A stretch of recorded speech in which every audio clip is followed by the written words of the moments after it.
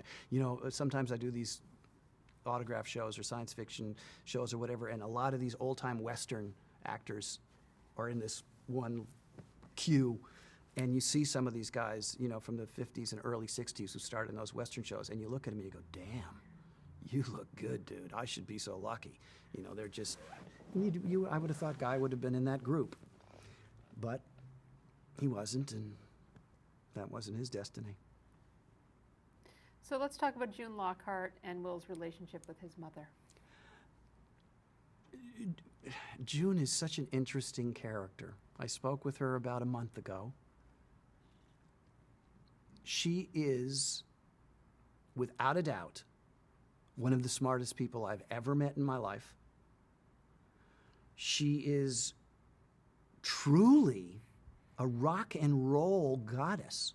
I swear to God. I swear to God. She lives for rock and roll. In the 80s, she carried a picture of one person in her wallet, and it was David Bowie. In 1967, she hired the Allman Brothers Band, which was at the time called the Hourglass, to come play a party at her house. She took me and Angela Cartwright to the Whiskey A Go-Go in the Summer of Love to hang out with the Allman Brothers Band up at the Whiskey A Go-Go. She's a character, and she is a rock and roll gal. That's all I can say about it. She has embraced her physicality. She's in better shape than anyone else who survives from the show to this day. She's 88 years old. Last time, or one of the last times I saw her, she was putting her leg behind her head with clothes on, but just like showing her yoga flexibility. Okay? Seriously, though. I mean, you know, I can't put my leg behind my head, but she can or could. She kept our minds occupied, which was a gift. She didn't have to do that. She didn't have to spend 1 second paying attention to, that's me and Angela Cartwright. She could easily, every time they said cut, she could have gone to her trailer. Nobody would have thought that was weird. She could have gone to Guy's trailer and listened to music, just been alone with Guy or whatever. But she spent a lot of time nurturing Angela and my developing thought process, teaching us, well, listen, if you're going to play Scrabble, build off that and make more than one word at once. And I mean, and we're sitting in the chariot for 5 hours while we're on the hungry sea and there's water coming in, and all she would do is, okay, we're playing password, you know, and she'd give us clues. And I mean, that's who she is. She's a interesting gal. And what about Will's relationship with his mother?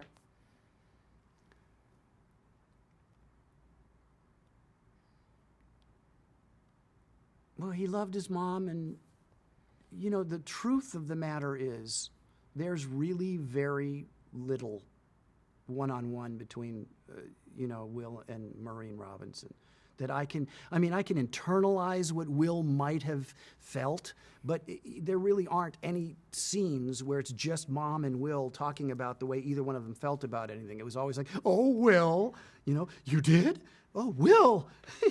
It was we didn't have those kind of scenes. So I've written the Lost in Space comic books. I've played with those characters a lot, but in terms of what's actually on celluloid, I don't want to speculate about. There's very little heartfelt scenes or communication between just the two of them. There's very little that Maureen Robinson shared on camera with anybody outside of, oh, look, I'll make space salad. Literally, I watched an episode on MeTV a couple of weeks ago, and it was the one with Albert Salmi. He did 2 of them. He played a pirate, and he and I had a good chemistry together. He was really good. Came to a tragic end, but he was real good. And literally in that show, June said, "I'll make space salad." Okay. It's ridiculous. ridiculous. Talk about Mark Goddard and Don West. I loved Mark Goddard. Mark Goddard turned 30 the month we started, or a month after we started filming the show. My mother was like his mother. Mark is a very, very was a very wild, impulsive, crazy, funny, incredibly handsome, and incredibly talented guy. And my mother used to she'd call him her second son all the time. She would just say, "Oh, Mark, I love you, but you're a horse's ass. Mark, I love you, but you're a fool. Don't you dare put Billy into that position." He drove a little navy blue Fiat, like an Alpine Fiat. And I used to sit kind of on the door with the convertible top down, and Mark and I would go off to lunch together whenever my mother would let me go off lot, just me and Mark together, and we'd go to this restaurant, Duke's Restaurant. Mark was crazy. Mark bought a 50-pound bag of peanuts in the shell one day. And, you know, Jonathan, I said earlier, Jonathan used to hand out Tootsie Roll Pops and stuff after lunch. Well, one day, Mark bought this bag of peanuts in the shells, and he climbed to the top of the rafters on stage 11. He climbed to the very top of those rafters, which is way the heck up there. And he just said, "Yeah, I got your Tootsie Rolls. Have your peanuts." And he started throwing peanuts down for, 20 minutes. The whole set was just completely littered with peanut shells. He was just bombing everybody with peanuts. And Mark and I locked Bobby in the robot, and Mark and I used to take those golf carts together, and I guess the statute of limitations has passed, because there's a couple of those golf carts that we dropped into the moat on the back lot. We did. He was crazy. Mark was crazy. He had a motorcycle accident the day before we started filming the series. It was July 19th, 1965, because it was my mother's birthday, and that was the first day of the series shot. We'd already done the pilot in January, and that was the first day, and he came to work with his whole side just bandaged up like you couldn't believe, because he had skidded out on a motorcycle. He could hardly move. And boy, that canvas spacesuit wasn't making anything easier for him. He lived on Coldwater Canyon. He was married to Lou Wasserman's daughter at the time. And he was a wild guy. And I looked at Mark like a big brother. You know, over the course of those 3 years, I looked at him legitimately like a big brother. For whatever reason, he and my mom had a very close relationship, and she was always telling him not to be a jerk and how to behave. And he and I spent a lot of time together. And I wrote and created a comic book series called Captain Panther and the Fox. He was Captain Panther, and I was the Fox. And now I look at Mark like a little brother. I think I've out-wisdomed him in my old age. He's still pretty goofy. I love him, though. I mean, I really do love him. But he was wild. He was pretty crazy. And in terms of, Will Robinson and Don West, Don West was incredibly impulsive and just always ready to strangle Smith. I mean, that was his... that was his, if you wanted to define who he is. He's impulsive. He wants to be the boss of the ship. He doesn't really want to take orders from John Robinson. And he sees Smith. And he's not afraid to just clarify, "Don't you get it? This guy is a jerk, and he's caused all this trouble. Let me punch him out. Let me toss him out of the airlock." And obviously Will, despite knowing that Smith is who he claims him to be, he loves Smith, so he's not going to let Don really mess with Smith. That was deep. I went deep. Talk about Marta, Kristen, and Will and Judy's relationship. Marta Kristen is one of the sweetest, genuinely nicest, sweetest, beautiful people I've ever met. We worked together on an Alfred Hitchcock, that Bang You're Dead. She was actually in that. As I said earlier, Marta was major to me, because turning me on to basically folk rock, where I had been a Pete Seeger, Kingston Trio. I'm in a very small bubble. And that, even though I was only 10, 11 years old, that folk music snob headspace, I was in that crowd. I was in that, no, it's not legit. It's right.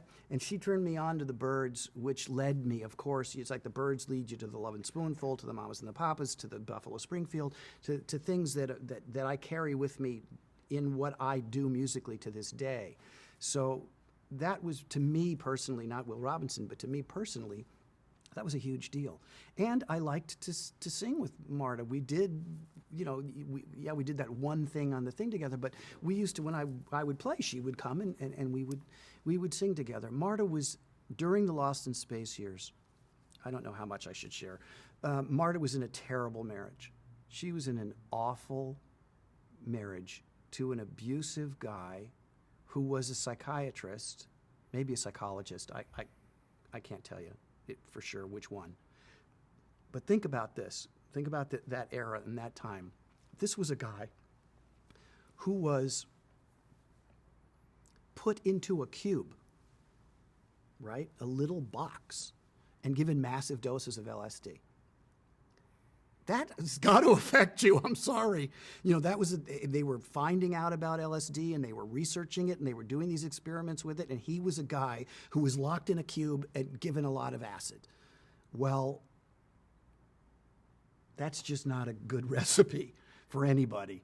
And he was not nice to Marta. And she used to come to work and be very sad about that and share that stuff with us. And even though I was very young, either I was peripherally sitting in my chair when she was telling that to Mark or maybe my mom or whatever. It's not like she would come to me and tell me, I got to complain about Terry, my husband, to you. But I was privy to this information and I felt really bad for her. She was very sad during those years, personally sad. And I think that Marta obviously would have loved to have had more to do. I mean, if you want to pick one person in the cast that probably ended up with the least amount of stuff to do, it's Judy, it's Marta. And I know that she felt passionate about acting and the craft and everything, so I think she was a little unhappy. But she was under contract to the studio, and they put her there, and she gets to go to conventions all the time now and reap the benefits of what she was doing 45 years ago. She's a very sweet woman, and I love her dearly, and we do absolutely socialize with each other. I talk to them all the time, and we're going to dinner on the 21st. So. And do you feel like Will and Judy had a relationship on screen, or was it more like the mother-Will relationship? Yeah, we sung the Sloop John B. We sat around the table.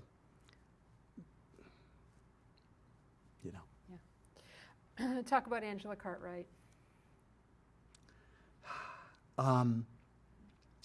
First time I saw Angela Cartwright, I was sitting in the foyer of Irwin Allen's office, and we were about to go in. We'd already been cast. We were about to go in and meet Irwin as an ensemble, or just the two of us. I can't remember really. She was reading The Black Beauty, the book by Anna Sewell. She was reading Black Beauty, and I was 10. She was 11 and a half. She's a year and 5 months older than me. And I fell in love with her. And I spent all of Lost in Space being in love with her. And there's a huge difference between an 11-and-a-half-year-old boy and a 13-year-old girl, or a 12-year-old boy and a 14, you know what I mean? She's a year and a half, she's slightly under a year and a half older than me, and she became this gorgeous woman while I was this kid. And I was in love with Angela, and we had a really good time together on that show, exploring the tunnels underneath 20th Century Fox that go, there's these labyrinth of tunnel systems under the whole lot that you can kind of get through. And I found them one day and took her down there, and we'd explore these things together. I got her in trouble a couple of times, for being where we shouldn't be, or starting a water fight and stuff. But we went to lunch almost every day. And of course, our mothers were thrust together. Our mothers were very different women. Angela's mother is British, and her parents are British. She was born in England.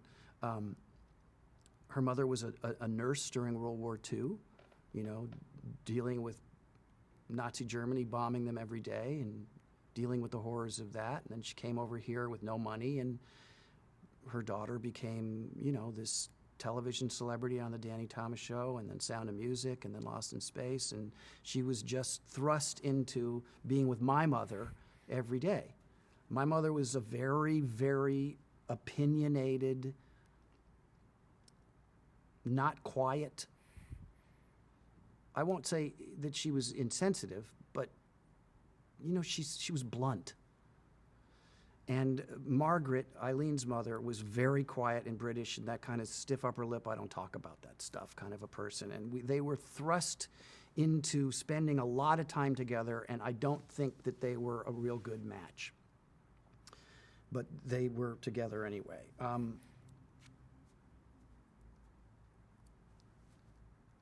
When Lost in Space ended, Angela stayed on the lot and stayed in school with Frances Clampt, who had been on the lot since Shirley Temple. Stayed there, was given permission to stay at the 20th Century Fox lot and finish like a couple years, 3 years of school there, 3 hours a day. I went immediately back to public school, and after a year and change of public school, Angela was still at the lot, going to school from 9 to 12 with Frances Clampt. And I said, can I come back to the lot? And they said, yeah, sure, no problem. So I opted to do that, which led to Angela and I becoming each other's first love. And, I had to wait till I had a driver's license to make my move. And it was a very brave thing for me to do, honestly, because I fully had expected her to go, what are you doing? What are you doing? Are you crazy? Are you nuts? Are you crazy? Right? And I had been thinking of that since the day I'd first seen her. And it worked out. It was a wonderful, first thing for a couple of years. It was great. And we are very, very, very close friends now. And her she's been married 37 years. She's got 2 beautiful kids. She's about to be a grandmother. She's a beautiful gal, and we collaborate creatively together on projects, and it all worked out fine. But it was very intense for a while. And with that, we're going to stop tapes, switch tapes.